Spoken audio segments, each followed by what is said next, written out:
सहनाववतु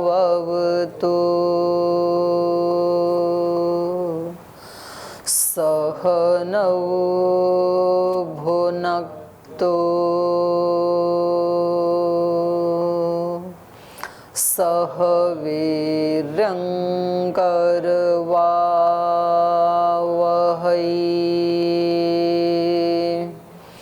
तेजस्विनावधीतमस्तु मा विद्विषावहै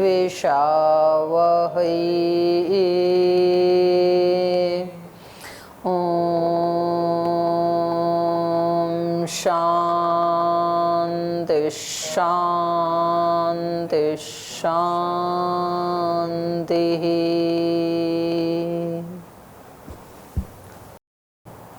ओम पूजयति। सूत्रपाद। अथ तृतीयोपादः विभूतिपादः।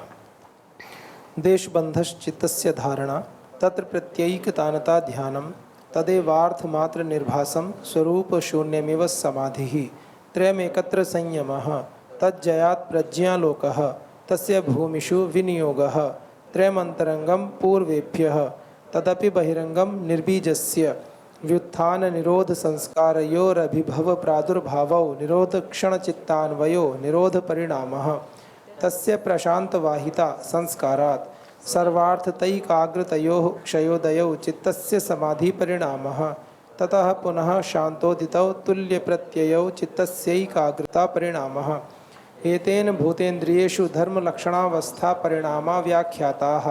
शान्तोदिता व्यपदेश्य धर्मानुपातिधर्मी क्रमान्यत्वं परिणामान्यत्वे हेतुः परिणामत्रयसंयमाददीता नागतज्ञानं शब्दार्थ प्रत्ययानाम् इतरेतराध्यासात् संकरस्तत्प्रविभागसंयमात् सर्वभूतरुतज्ञानं संस्कार साक्षात्करणात् पूर्वजातिज्ञानं प्रत्ययस्य परचित्तज्ञानं न च तत्सालम्बनं तस्या विषयीभूतत्वात् कायरूपसंयमात् तद्ग्राह्यशक्तिस्तम्भे चक्षुष्प्रकाशासंप्रयोगेऽन्तर्धानं सोपक्रमं निरुपक्रमं च कर्म तत्संयमाद् प्रान्तज्ञानमरिष्टेभ्यो वा मैत्र्यादिषु बलानि बलेषु हस्तिबलादीनि प्रवृत्त्यालोकन्यासात् सूक्ष्मव्यवहितविप्रकृष्टज्ञानं भुवनज्ञानं सूर्यसंयमात् चन्द्रे ताराव्यूहज्ञानं ध्रुवे तद्गतिज्ञानं नाभिचक्रे कायव्यूहज्ञानं कण्ठकूपे क्षुतपिपासानिवृत्तिः कूर्मनाड्यां स्थैर्यं मूर्धज्योतिषि सिद्धदर्शनं प्रातिभाद्वा सर्वं हृदये चित्तसंवित् सत्पुरुषयोरत्यन्ता संकीर्णयोः प्रत्यया विशेषो भोगः परार्थत्वात् स्वार्थसंयमात् पुरुषज्ञानं ततः प्रातिवश्रावणवेदनादर्शास्वादवार्ता जायन्ते ते समाधावुपसर्गा व्युत्थाने सिद्धयः बन्धकारणशैथिल्यात् प्रचारसंवेदनाच्च चित्तस्य परशरीरावेशः उदानजयाज्जलपङ्ककण्टकादिष्वसङ्ग उत्क्रान्तिश्च समानजयाज्ज्वलनं श्रोत्राकाशयोः संबंधसंयमात् दिव्यं श्रोत्रं कायाकाशयोः संबंधसंयमात् लघुस्थूलसमापत्तेश्चाकाशगमनं बहिर्कल्पिता वृत्तिर्महाविदेहा ततः प्रकाशावरणक्षयः स्थूलस्वरूपसूक्ष्मान्वयार्थवत्वसंयमाद् भूतजयः ततोऽणिमादिर्प्रादुर्भावः कायसम्पत्तद्धर्मानभिघातश्च रूपलावण्यबलवज्रसहनत्वानि कायसम्पत् ग्रहणस्वरूपास्मिता अन्वयार्थवत्व संयमाद इंद्रिय जयः ततो मनोजवित्वं विकरण भावः प्रधान जयश्च सत्वपुरुषान्यता ख्याति मात्रस्य सर्वभावाधिष्ठातृत्वं सर्वज्ञातृत्वं च तद्वैराग्यादपि दोषबीजक्षये कैवल्यं स्थान्युपनिमन्त्रणे संगस्मयाकरणं पुनरनिष्टप्रसंगात् क्षणतत्क्रमयोः संयमाद् विवेकजं ज्ञानं जातिलक्षणदेशैरन्यतानवच्छेदात् तुल्ययोस्ततः प्रतिपत्तिः तारकं सर्वविषयं सर्वथा विषयमक्रमं चेति विवेकजं ज्ञानं सत्वप्रशयोः शुद्धिसाम्ये कैवल्यमिति तृतीयो विभूतिपादः। तो आइए भाष्य पढ़ते हैं विभूतिपाद का। तो पिछली कक्षा में हमने 41 नंबर सूत्र तक पढ़ा था। श्रोत्राकाशयो संबंध संयमा दिव्यम श्रोत्रम। और ये इन्होंने बताया था भाष्य में कि ये सभी इंद्रियों के लिए एक उपलक्षण है। जैसे दिव्य श्रोत्र प्राप्त हो सकता है, ऐसे ही दिव्य चक्षु भी प्राप्त हो सकती है और दिव्य गंध आदि की भी अनुभूति हो सकती है, ऐसे बताया। इसी तरह से अगली सिद्धि है काय आकाशयो संबंध संयमात। चलो सूत्र बोल लीजिए। काय आकाशयो हो संबंध संयमात लघुतूल समापत्तेश्च आकाश गमनम। शरीर और आकाश का एक संबंध है, क्योंकि हमारा शरीर इस समय भी आकाश में भी प्रतिष्ठित है, आकाश में बैठे हैं हम। तो जिन दो वस्तुओं का आपस में संबंध है, उस संबंध में संयम करने से, शरीर और आकाश का जो संबंध है उस संबंध में संयम करने से आकाश गमनम और लघुतूल समापत्तेश्च आकाश गमनम। आकाश गमन के दो उपाय बताए इस सिद्धि में। एक तो इस संबंध में संयम करने से, धारणा ध्यान समाधि लगाने से आकाश गमन हो जाता है, और दूसरा लघुतूल समापत्तेश्च। लघुतूल मतलब रुई, रुई में समापत्ति करने से। समापत्ति माने तत्स्थ तदंजनता, पीछे बताया था ना, उसी में ही स्थित होकर के और उसी के रूप आकार वाला हो जाना। तो ये भी तो एक बहुत बड़ी बात है ना कि रुई जैसा। तो इससे ये पता लगता है कि भाई हम अभी तो हम यही कहते हैं कि मन का प्रभाव पड़ता है, विचार का प्रभाव पड़ता है, और ये प्रभाव कहाँ तक पड़ता है कि व्यक्ति अपने स्थूल शरीर को रुई में समापत्ति करके रुई जैसा बना ले। तो ये भी तो मन का ही काम है ना, मन और बुद्धि का ही। तो इससे फिर जैसे रुई उड़ती है आकाश में, ऐसे वो भी उड़ जाएगा, योगी भी। हैं? हाँ, हनुमान जी सही में उड़ते थे। तो अब व्यास जी इनके बारे में बता रहे हैं। यत्र कायः तत्र आकाशम, जहाँ कहीं शरीर है वहाँ वहाँ आकाश भी है। तस्य अवकाश दानात् कायस्य, कैसे पता लगा वहाँ आकाश है? बोले शरीर को अवकाश प्रदान करने से, एक उनको एक वो दे रहे हैं ना, स्पेस। तो इससे पता लग रहा है कि यहाँ पर आकाश है। तेना संबंधः प्राप्ति, इसलिए शरीर और आकाश के संबंध की प्राप्ति हो रही है। तत्र कृत संयमो जित्वा तत्संबंधम लघुषु तूलादिषु अपरमाणुभ्य समापत्तिम लब्ध्वा जित संबंधो लघु। तो कह रहे हैं जहाँ जहाँ शरीर है वहाँ आकाश है, क्योंकि उस शरीर को अवकाश देने से इस संबंध की प्राप्ति होती है।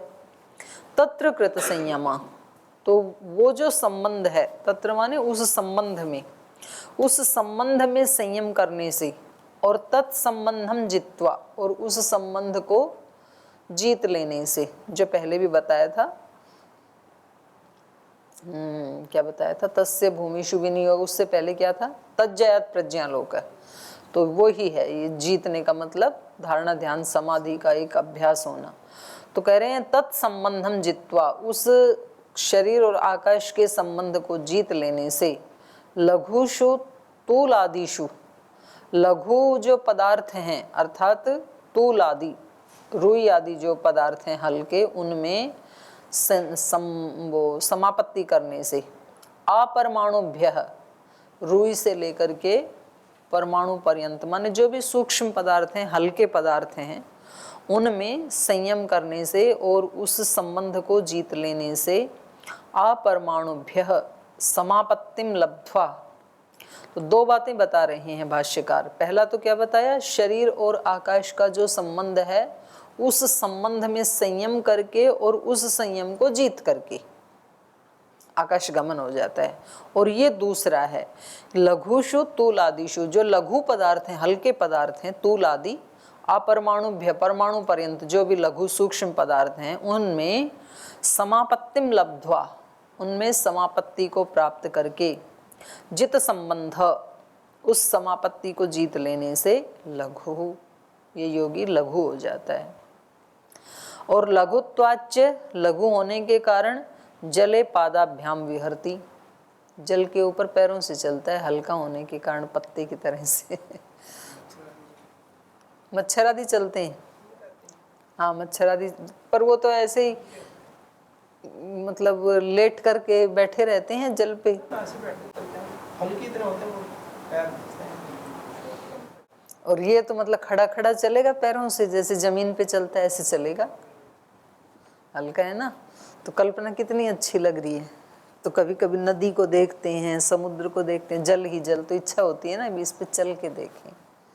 तो योगी चल सकता है उसके ऊपर, नहीं तो फिर हम मतलब मजबूर से हो जाते हैं, किनारे खड़े होकर के देखते रहते हैं। तो कोई तैरना जानता है वो थोड़ा तैर भी लेता है, और उससे भी अच्छा उसके ऊपर ऐसे ऐसे चले तो कितना आनंद आएगा। तो इसलिए कहा। दुर्योधन को पानी में चलने की बला थी। नहीं पता, दुर्योधन के पास तो कहाँ सिद्धि होगी, वो तो ऐसी आत्मा था, कहीं पढ़ा नहीं, मेरे को नहीं पता है। तो इसलिए लघुत्वाच्य जले पादाभ्याम विहरती, लघु होने के कारण जल के ऊपर पैरों से चलता है। अब जिनको नहीं करनी वो कह रहे हैं कि इसके लिए इतनी सारी तपस्या करने की क्या जरूरत है, नौका में बैठो और जल पे चलो।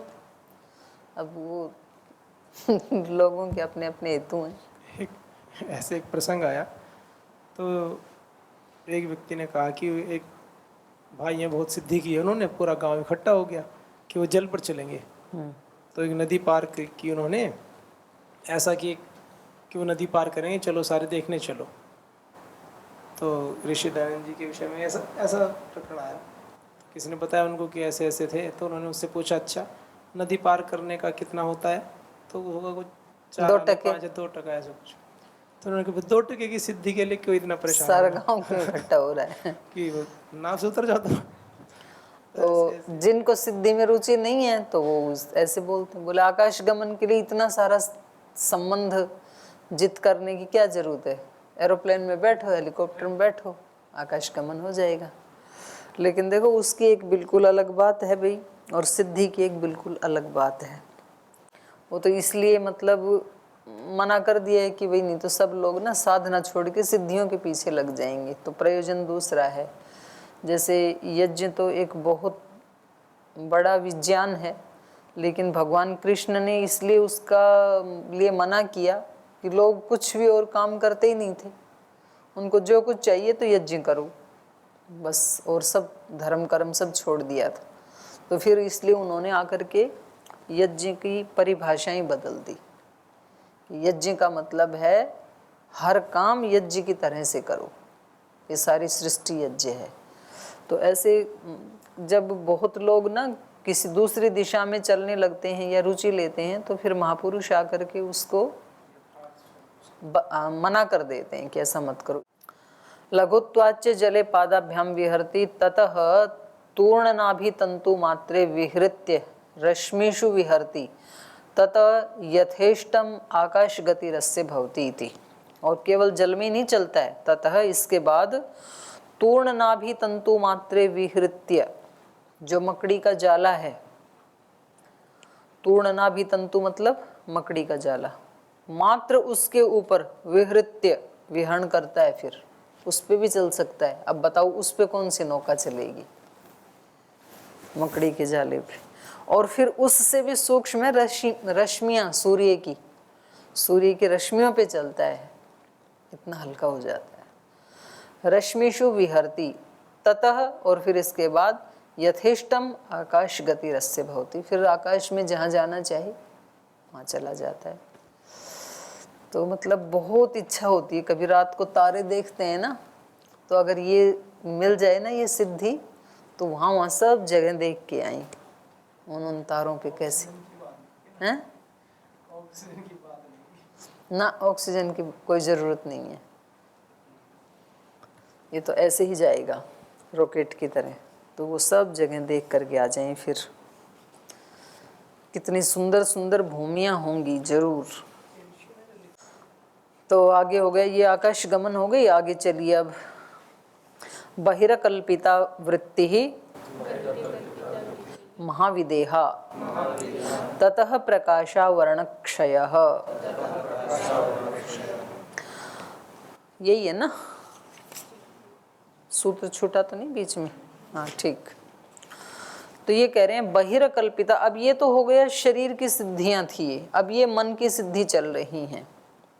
अब मन को यदि बहिर्कल्पिता, शरीर के बाहर यदि वो कर दिया, कहीं संयमित कर दिया, तो ये जो वृत्ति है इसका नाम है महाविदेहा। ततः प्रकाशावरण क्षय, पहले वाली है अकल्पिता, चित्त के माने शरीर के बाहर यदि चित्त की वृत्ति को लगा दिया तो उसको अकल्पिता कहा और उसी को ही महाविदेहा भी कहा। तो इसके ज्ञान से प्रकाशावरण क्षय, हमारे प्रकाश स्वरूप आत्मा के ऊपर जो आवरण आया हुआ है अज्ञान अविद्या आदि का, उस आवरण का क्षय इस सिद्धि से हो जाता है।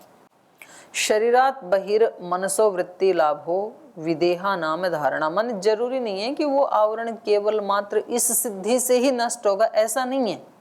इस सिद्धि से भी नष्ट हो जाता है वो आवरण। अन्य जिसको ये सिद्धि नहीं करनी वो डायरेक्ट भी उसका क्षय कर सकता है अष्टांग योग के पालन से, क्योंकि वो तो बाईपास चले जाते हैं ना योगी सिद्धि वाले, उसमें नहीं प्रवेश करते हैं, बाहर से ही चले जाते हैं।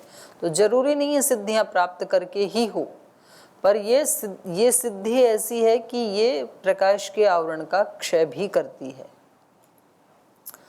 तो शरीरात बहिर मनसो वृत्ति लाभो विदेहा नाम धारणा, शरीर के बाहर मन की वृत्ति का लाभ करवाना, ये विदेहा नाम की धारणा है। विदेहा शब्द अनवर्थ संज्ञा है, शरीर से विगत होकर के मन रहता है। तो इससे स्पष्ट हो गया ना स्वामी जी की मन की गति होती है। पीछे आपने कहा था ना कि मन जाता है कि नहीं जाता है, तो इससे पता लग रहा है कि मन की गति है। सा यदि शरीर प्रतिष्ठस्य मनसो बहिर्वृत्ति मात्रेण भवति सा कल्पिता इति उच्यते। तो ये जो गति है, ये जो धारणा है, शरीर प्रतिष्ठस्य मनसः, शरीर में वो मन प्रतिष्ठित है और शरीर के साथ जुड़ा हुआ होते हुए बाहर जाता है। जैसे इस समय, जैसे मैं बात कर रही थी ना उस दिन की, भाई आप अपने घर को स्मरण करो तो चित्त आपके शरीर में प्रतिष्ठित रहते रहते मन वहां चला गया, किसी भी स्थान पे चला गया। तो उस वृत्ति को तो इन्होंने कहा कल्पिता इति उच्यते, ये कल्पिता है।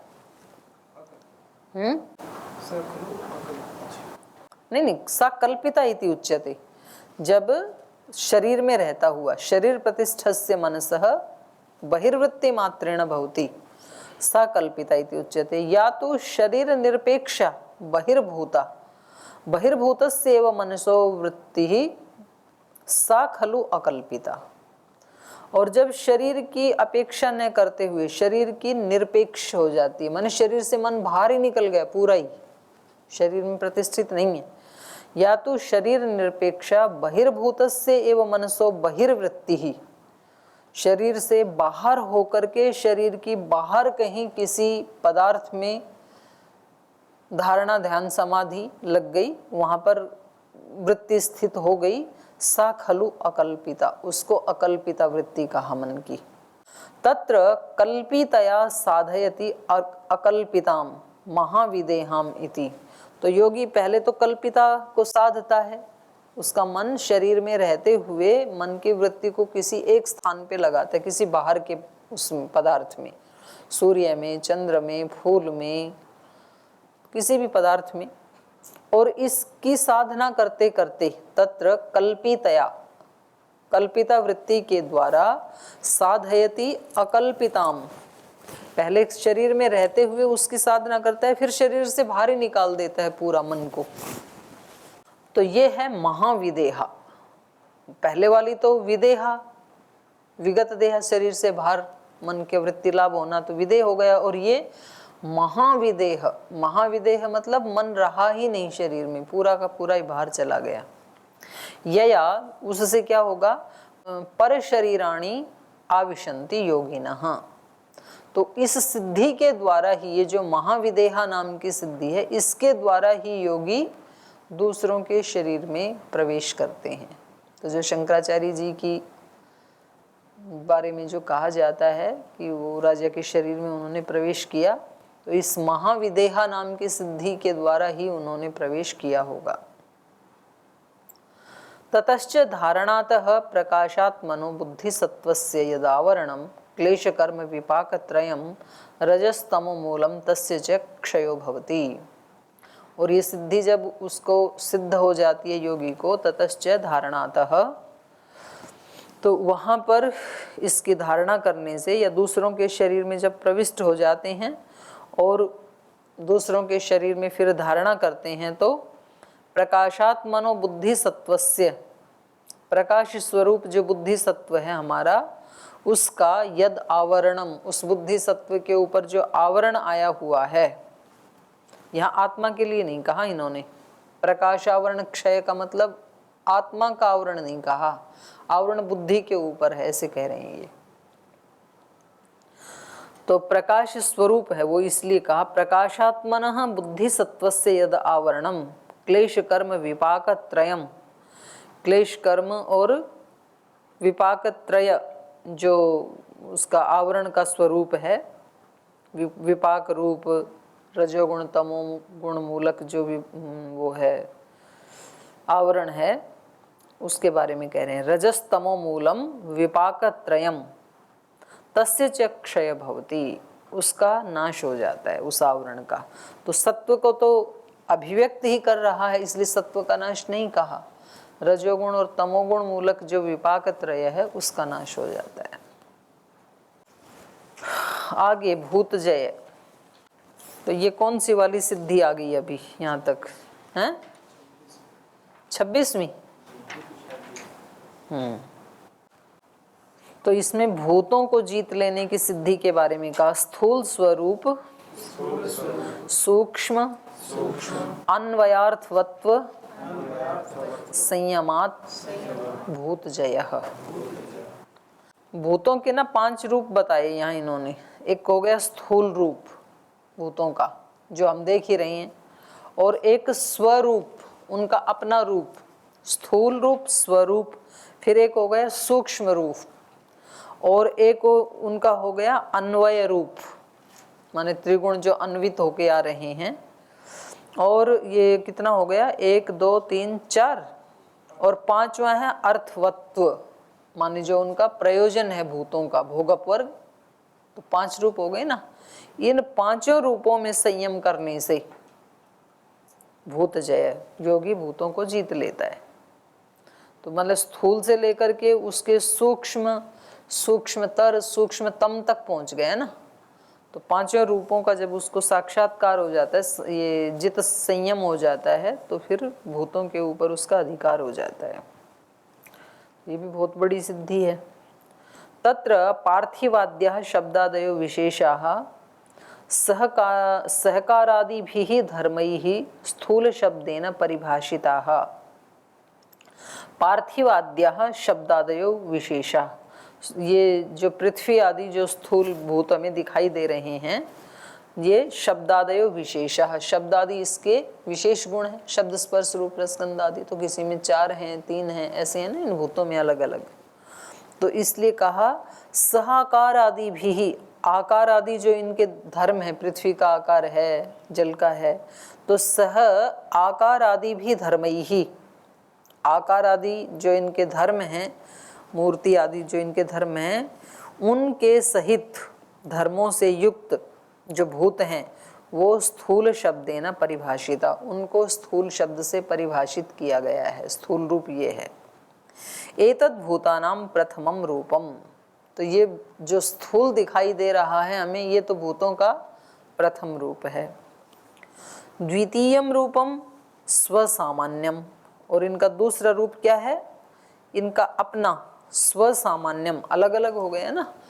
जैसे ये स्थूल पृथ्वी दिखाई दे रही है, तो ये पृथ्वी परमाणु से बनी है, तो उसका खुद का स्वरूप क्या है वो अलग अलग बता रहे हैं। जैसे 5 भूत हैं तो मूर्तिर भूमि ही, भूमि का अपना स्वरूप क्या है, मूर्तिमान होना, मूर्तिर भूमि। स्नेहो जलम, जल का अपना स्वरूप क्या है, तरलता, स्नेहन। वह्निर उष्णता, वह्नि का स्वरूप क्या है, उष्णता। वायु प्रणामी, वायु का अपना स्वरूप क्या है? प्रणामी, वहनशीलता, बहना, ये उसका अपना रूप है। और सर्वतो गति आकाश, सब जगह जिसकी गति है ये आकाश का अपना स्वरूप है। तो ये दूसरा हो गया भूतों का रूप, पहला स्थूल रूप, दूसरा उनका स्वरूप। इति एतत् स्वशब्द, इति एतत् स्वरूप शब्देन उच्यते। तो ये जो इनका अपना रूप है ना, इसको स्वरूप कहते हैं। ये दूसरा हो गया। अस्य सामान्यस्य शब्दादयो विशेषाः, तो ये जो सामान्य रूप है इसका स्वरूप है, तो शब्द आदि इसमें विशेष हैं, ऐड होंगे बाद में, तो वो विशेष रूप बनेगा। ये सामान्य रूप था। तथा च उक्तम, तो इनके बारे में जब शब्द आदि इसके साथ जुड़ जाते हैं स्वरूप के साथ, तो उसके बारे में बताया है, विशेष रूप के बारे में बताया। एक जाति समन्वितानाम येषाम धर्म मात्र व्यावृत्ति ही, ये सारे जो भूत हैं वो एक ही जाति वाले हैं। किस जाति वाले हैं? भूत जाति वाले हैं।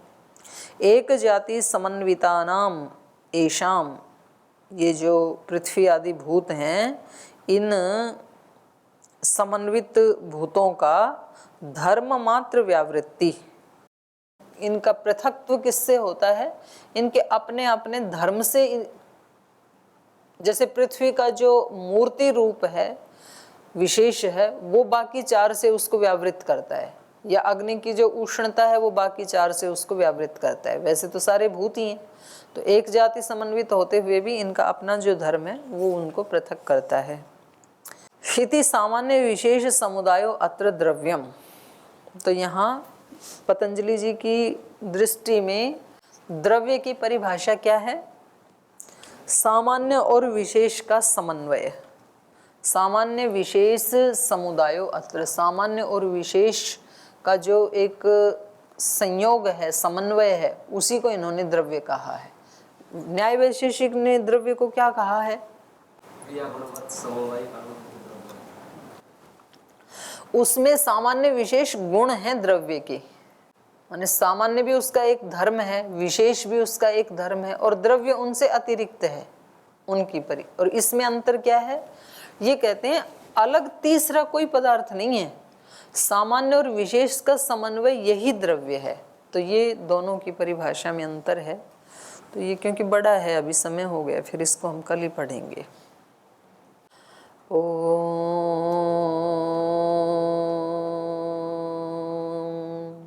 शांति शांति शांति। श्री गुरुभ्यो नमः।